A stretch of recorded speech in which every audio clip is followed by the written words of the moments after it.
So, new project, our new next section. Still really chapter 4 because it all goes together, but today is about understanding the CPU, and that's all we're talking about is the processor. Okay? We're going to talk specifically about the different manufacturers, different types, and how they're rated or compared. Yes. Hi. Give it you one though. If I got 1,000 emails, they're all trash. Archiving. Okay, so this is what we're talking about. We're going to talk about the manufacturers' types and how they're rated. First of all, what's the function of the CPU? It is the process information. It stands for central processing. Central processing. But what is it? If it was part of our body, it would be the brain. Okay, it's the brains. All right, and S. There we go. It's the brains of the computer. It's where most, but not all, most of the computations take place. By the way, if you don't have your notebook, you should. This is the only class I'm going over CPUs. The rest of it's your research time. So if you're not writing anything down in your notebook, you may be making a mistake. Not that you can't go back and watch it again and look at the notes again, but I saw absolutely no one with the notebook out. Really? Okay, so it's the brains. I'm sorry, one. I saw one person with a notebook. Because I'm dumb and sleep all the time. So okay, so it's the brains. The motherboard was the circulatory system. It wasn't connected to it. It wasn't part of the system. The brains is CPU, and that's where most processing takes place.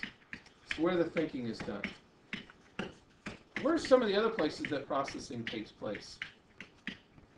Graphics card? Well, yeah, graphics card, but I'm talking about places we talked about. There were two things on the motherboard that also did calculations for us that helped control how things move around the motherboard. North and south. North and south bridge controlled the north and the south bus. Not really processing as far as computations, but it's what controls where stuff goes around the motherboard. So they're also processors. Right. But the real brains of the PC is the CPU. Okay, so that's what it does. It's where the programs run. When I open up Office, when I open up Word, when I open up Modern Warfare 3, whatever I'm playing, that's where it's running. Okay, it's running there. And the processor, the brains, has what that it uses too. Okay, when I'm doing computations, if I'm the CPU, okay, CPU used something else to help it to keep track of stuff, and I compared it to a notepad and a book earlier. RAM and hard drive? Okay, it uses storage, and those are primary Storage. and secondary storage. Storage, and which one was which? What was primary storage? Memory. Okay, memory.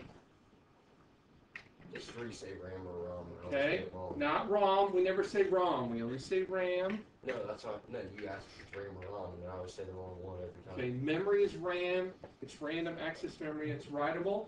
Okay, that's system RAM, and there's also another kind that we're going to talk about today